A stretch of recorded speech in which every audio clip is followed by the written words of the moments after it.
Se você sempre imagina a Idade Média como um lugar assim, com um monte de gente com roupa encardida, que nunca tomava banho, tinha todos os dentes podres e fedia igual a um gambá, eu sinto te decepcionar, mas você foi enganado pela TV e pelos filmes. Porque não só as pessoas da Idade Média tomavam banho, sim senhor, mas existiam até complexas rotinas de higiene e beleza que elas seguiam. Meu nome é Pauline Kiser, eu sou historiadora da indumentária e recriadora histórica, e você está no canal da Modista do Desterro.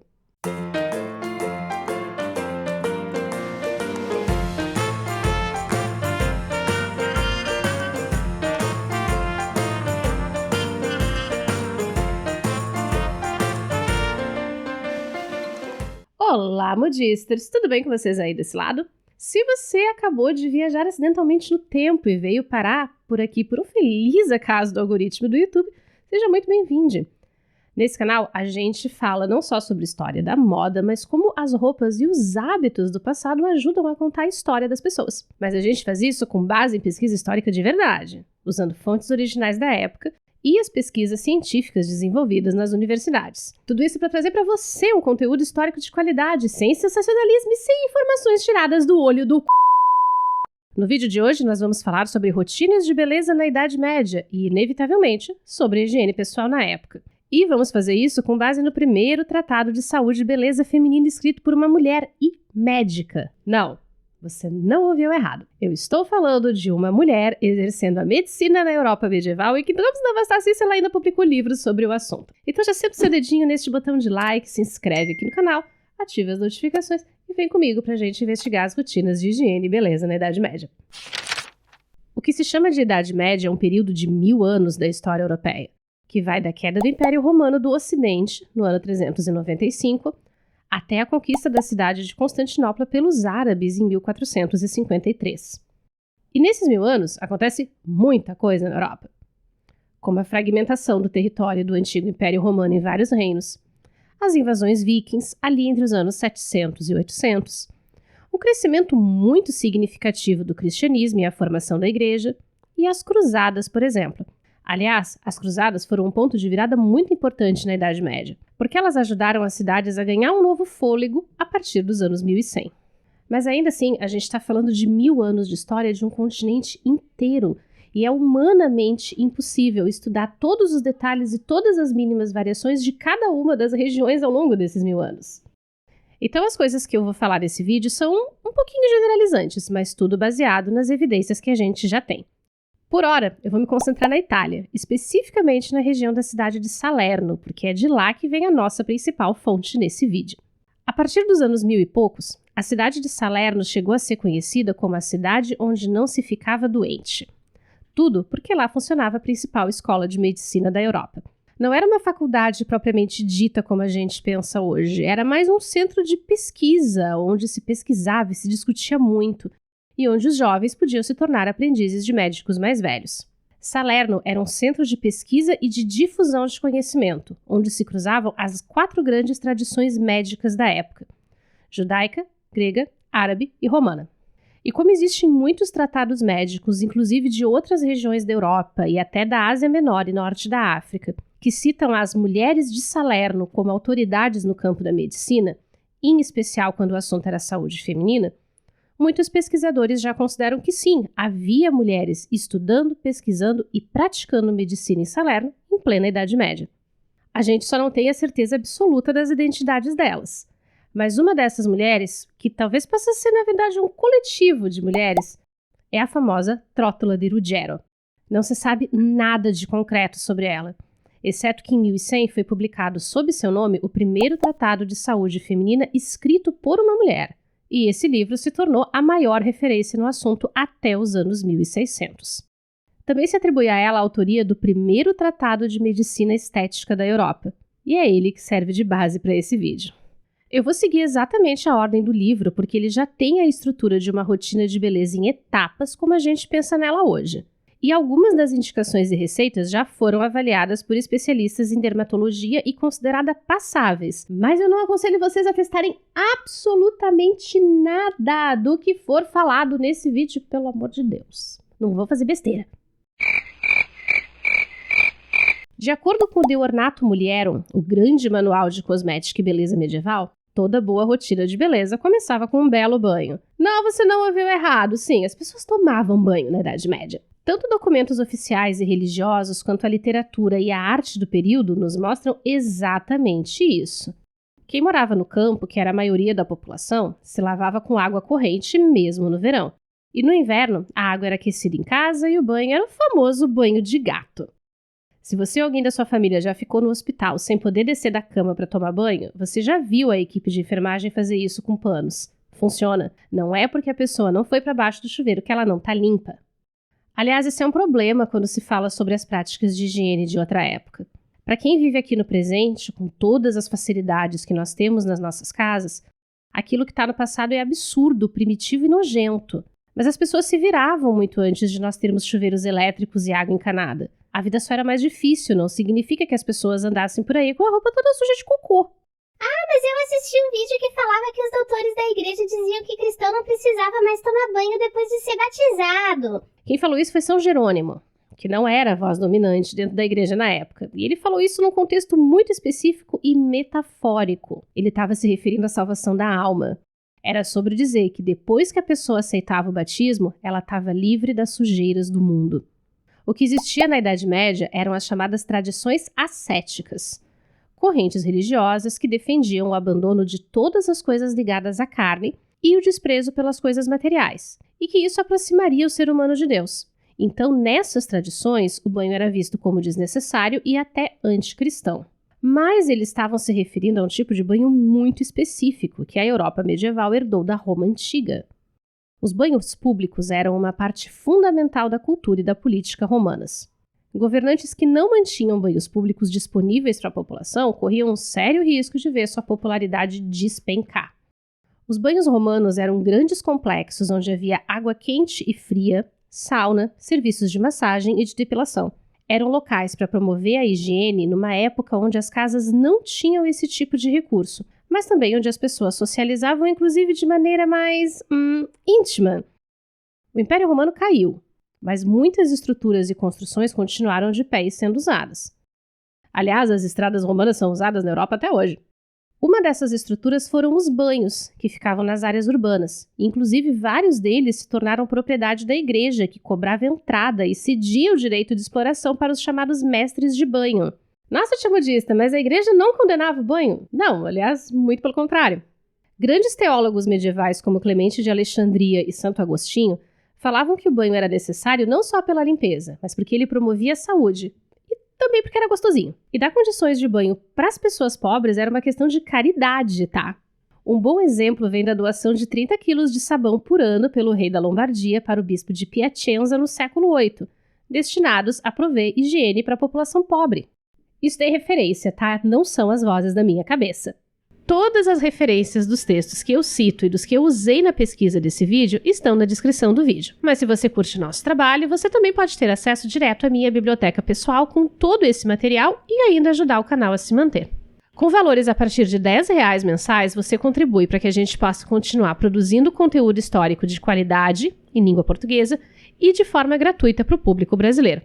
Você pode se tornar membro aqui no clube de canais do próprio YouTube usando seu cartão de crédito, lá no apoia.se/amodista do desterro, com o cartão ou o boleto. Mas você também pode pingar um Pix pra gente através da chave que está aparecendo aqui embaixo ou do QR Code que está aparecendo aí na tela. Mas você também pode adquirir uma das canecas exclusivas aqui do canal, com artes especialmente feitas pelo Sr. Modisto e produzidas com muito carinho e muita qualidade pelos nossos parceiros da ID Maria Personalizados. São 5 estampas diferentes para você colecionar e nesse mês de julho elas estão com um desconto especial por conta do aniversário do canal. É só você clicar aqui em cima no link que está aparecendo na tela ou no link que está na descrição do vídeo para adquirir a sua caneca exclusiva da Modista do Desterro. A questão da crítica aos banhos é muito mais direcionada às mulheres que frequentavam esses edifícios dos banhos públicos, porque a presença delas levaria à tentação para os homens. Até por isso existia uma fiscalização intensa nos banhos contra a prática de prostituição. Mas mulheres medievais também queriam usar os banhos públicos, então qual foi a saída? Construir salas exclusivas para elas, quando dava, ou estabelecer horários específicos para banhos femininos. E essas casas de banho medievais eram um acontecimento, porque você não ia lá só para tomar banho. Já começava que tinha banho de vapor, que para as mulheres era feito com pedras quentes e uma capa de tecido na volta do corpo para manter a privacidade. A ideia era suar bastante, botar as doenças para fora do corpo e depois tomar um banho morno gostosinho para mandar tudo embora pelo ralo. E esse banho morno podia ter ervas aromáticas na água ou penduradas nas paredes, não só pelo perfume, mas pelas propriedades medicinais. Isso porque, para a medicina medieval, o banho não era só uma forma de higiene, era uma maneira de prevenir e tratar doenças. Mas os banhos também tinham serviço de depilação, hein? Para os homens, isso era feito com pinças, mas para as mulheres tinha cremes depilatórios. As mulheres medievais, pelo menos as jovens, depilavam o corpo todo exceto pela cabeça. A gente já falou sobre essa prática e sobre as receitas de depilação no vídeo específico sobre o assunto que está aqui no card e também na descrição. Depois do banho e da depilação, vinha a massagem com um creme especial à base de rena e claras de ovos, que era para acalmar a pele depois de todo o processo. Gente, eu quero uma rotina dessas para mim. Eu quero um spa medieval, mas eu quero um spa só com produtos absolutamente seguros para minha saúde, testados e devidamente aprovados pelo Ministério da Saúde. Toda essa rotina de banho era para ser feita antes de dormir, o que dá força para uma informação que aparece em várias partes da Europa, que muitas casas de banho reservavam um período da tarde para a clientela feminina. E como eu sei que vocês vão me perguntar sobre isso, sim, já existia sabão na época. Os sabões para banho e limpeza do rosto costumavam ser um pouco mais suaves e feitos principalmente à base de azeite.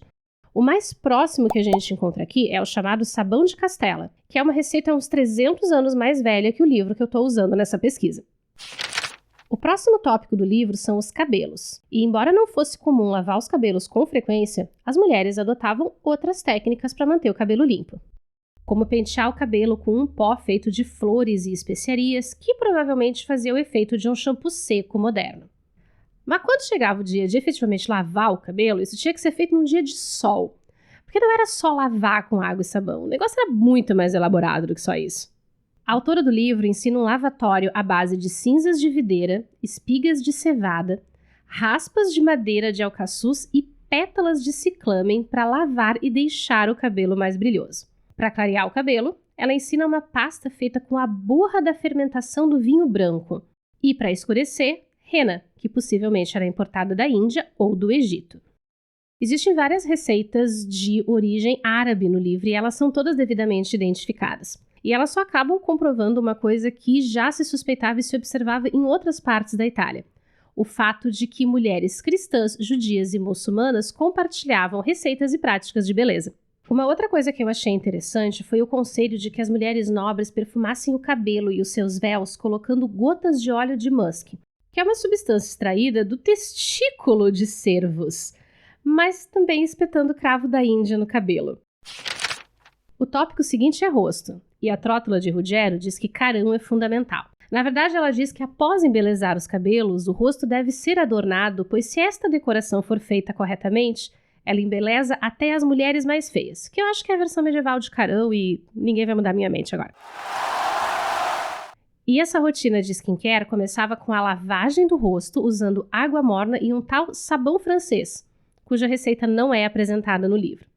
Mas em 1370, um mestre sapoeiro registrou em Marsella, na França, a receita de um sabão à moda francesa, que era feito com azeite de oliva, óleo de argan e cinza de plantas locais. Não dá exatamente para a gente afirmar que é o mesmo sabão, mas já é alguma pista, é um ponto de partida pelo menos. O que dá para afirmar é que os sabões medievais não eram perfumados. Inclusive, alguns deles possivelmente até tinham um cheiro estranho quando se usava gordura de origem animal, o que é registrado nas fontes da época. Na sequência, era hora de lavar o rosto com água onde farelo de aveia havia sido colocado de molho e que também podia ser usada no banho para amaciar a pele do corpo. E então, um tal rostinho com óleo de tartar, que na verdade era o cremor de tártaro que até hoje é usado na confeitaria, misturado com azeite de oliva. Isso era para ser um tipo de hidratante anti-acne. Como a gente já falou num vídeo anterior, o ideal feminino de beleza medieval era uma pele branca. Só que isso não tem necessariamente a ver com racismo, tá, gente? O que a gente considera como racismo é uma estrutura de pensamento que se forma com a escravização dos africanos para justificar essa prática horrorosa dentro do pensamento europeu cristão. A noção medieval de palidez era mais uma herança dos gregos e dos romanos, para quem a pele branca era sinônimo de feminilidade e de status social. Os homens seriam mais bronzeados porque andavam na rua, e as mulheres seriam branquinhas porque ficavam confinadas em casa como boas mães e esposas. Mas claro que isso é só uma idealização, né, gente? E falando em gregos e romanos, ela indica um cosmético muito utilizado na antiguidade sobre o qual a gente já falou aqui antes. O ceróton ou cerussa, uma pasta que levava chumbo branco com óleo de rosas, gordura de galinha e especiarias como cânfora, noz moscada e cravo. O objetivo era clarear e proteger a pele do rosto. Em teoria, o que a cerussa fazia era criar uma camada branca espessa sobre o rosto, tipo naqueles retratos da Rainha Elizabeth I da Inglaterra. O problema é que tem uma galera da cosmetologia histórica que está questionando essa ideia de máscara branca. Discute-se que ela está bem mais ligada com a questão política da representação da Elizabeth I de uma maneira sobrenatural não humana do que necessariamente com o aspecto real dessa maquiagem. As mulheres medievais usavam essa pasta branca à base de chumbo? Sim. Ela deixava a pele com um aspecto esbranquiçado? Sim. Mas é possível que o efeito dela fosse mais parecido com uma base muito clara, coberta com pó branco, do que com um pancake daquelas maquiagens artísticas. E como a gente está falando de um material que causa danos muito sérios à saúde humana, ninguém vai ser louco de testar a cerussa na própria pele. Ou pelo menos eu espero que não.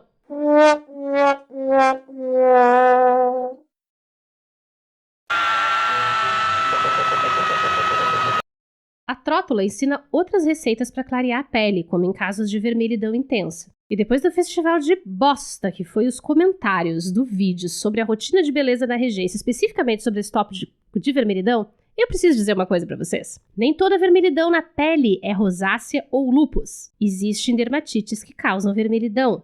Existem pessoas que desenvolvem vermelhidão na pele como reação ao frio ou calor.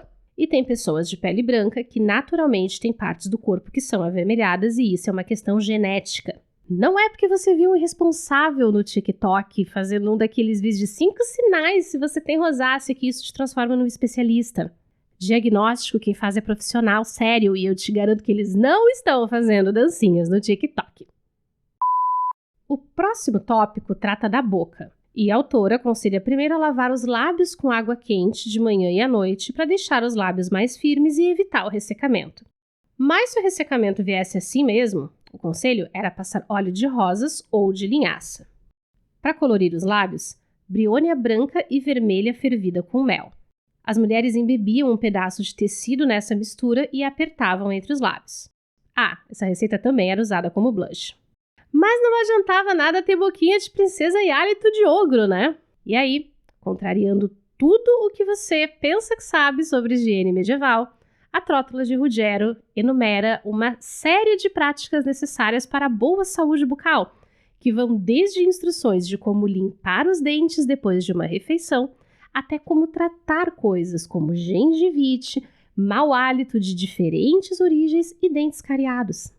Para tratar mau hálito causado por problemas de digestão, ela aconselhava um xarope feito de aloe vera, mel e folhas de artemisia. Para limpar e clarear os dentes, um pó dentifrício feito de caroço de tâmara queimado, natrão, sal e mármore. Esse pó era passado sobre os dentes com um pedaço de tecido de lã e fazia o mesmo efeito da nossa escova de dente com pasta. E a Trótula tem instruções muito específicas sobre como fazer a higiene bucal depois das refeições. A mulher deverá enxaguar a boca após cada refeição com um bom vinho. Então ela secará seus dentes e os limpará com um tecido branco novo. Finalmente, mastigará todos os dias folhas de funcho, levístico ou salsa para dar um bom hálito, limpar as gengivas e clarear os dentes. O livro da Trótula não fala especificamente sobre perfumes, possivelmente porque vários dos cosméticos indicados já eram aromatizados de alguma forma. E muitos dos ingredientes aromáticos utilizados estavam ali não só pela fragrância, mas pelas suas propriedades medicinais. O cravo, por exemplo, é um ingrediente muito usado em repelentes naturais. Aí o lance do cravo no cabelo faz sentido. Uma das concepções erradas mais comuns sobre a Idade Média diz respeito a cheiros. É a ideia de que tudo fedia, mas as fontes da época, em especial documentos da própria igreja, nos falam de como os maus odores eram identificados com corrupção moral, vício, doenças e pessoas de baixa posição social. Isso quer dizer que todas as pessoas tomassem banho de perfume? Não, mas não significa que necessariamente todas as pessoas cheirassem absurdamente mal, especialmente os mais pobres. Mais as sensibilidades olfativas, ou seja, aquilo que a gente considera que cheira bem ou mal, que é agradável ou intolerável, são coisas que mudaram ao longo dos séculos. Possivelmente, uma mulher dos anos 1100, da época do livro da Trótula, estaria acostumada com determinados cheiros que para nós são incômodos, como a gordura animal, usada nos cosméticos, na culinária e também nas velas que iluminavam as casas. O próprio musk natural que eu citei antes tem um cheiro muito forte, que a maioria das pessoas consideraria sufocante hoje em dia. E embora fosse improvável que as pessoas fedessem a urina, fezes e cc sem dar a mínima para isso, é provável que sim, houvesse uma tolerância maior ao cheiro de suor e ao cheiro de cabelo sujo do que a gente tem hoje. Até as casas tinham cheiros diferentes e possivelmente incômodos para os dias atuais. A maioria das pessoas só tinha um fogareiro para cozinhar e aquecer as casas, e mesmo que a chaminé fosse boa, fumaça e o cheiro da queima da madeira ficavam dentro de casa.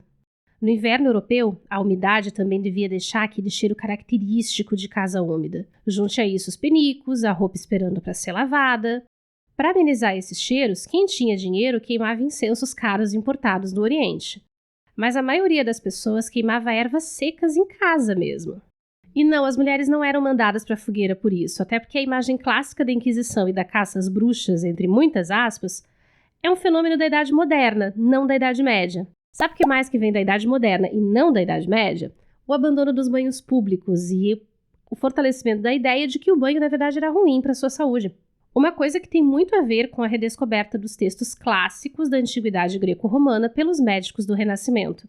E o que era uma dúvida científica sobre a real eficácia das águas termais para coisas como infertilidade e dor de dente, acabou se tornando um grande movimento de renúncia aos banhos públicos devido a uma epidemia de sífilis nos anos 1500, que levou ao fechamento das casas de banho em quase toda a Europa devido à ligação histórica delas com a prostituição masculina e feminina. Para nobres e burgueses, foi só uma questão de começar a tomar banho em casa, em banheiras enchidas com água quente pelos seus criados.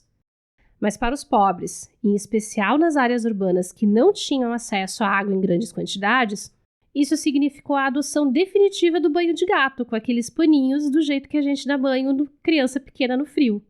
Na mesma medida em que esse processo foi acontecendo, as cidades foram crescendo e a fabricação de sabão sólido se dividiu em dois ramos. O sabão para lavagem, mais grosseiro e sem cheiro, e o sabonete, mais delicado, perfumado e produzido com óleos refinados. E assim, a partir dos anos 1500, o sabonete foi se tornando um artigo de luxo consumido pelas elites, algo que só começaria a mudar no século XIX com a produção industrial.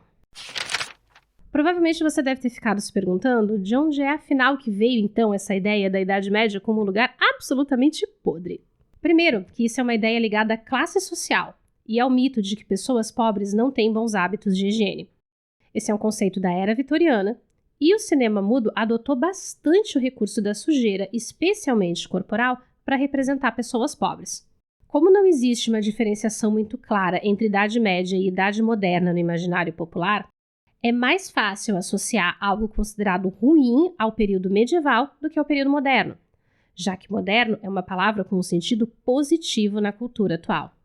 Filmes que se passam na Idade Média aproveitam muito esse tema da sujeira de duas formas.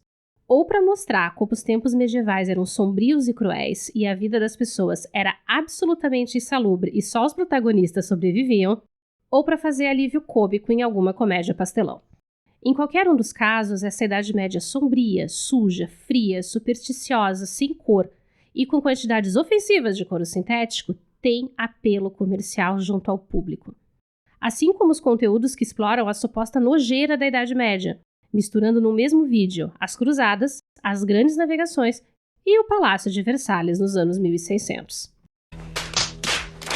E para que servem essas abordagens estereotipadas em filmes e os conteúdos aqui na internet cheios de informações erradas, mas que engajam por serem nojentos e chocantes? Para fazer a gente se sentir melhor com a nossa própria época e nos dar um senso de superioridade em relação ao suposto atraso do passado. O livro tem receitas duvidosas? Pra caramba! Mas na parte dos cuidados com a pele, ele até que é bem razoável, muito mais do que a maioria de nós esperaria de um livro medieval.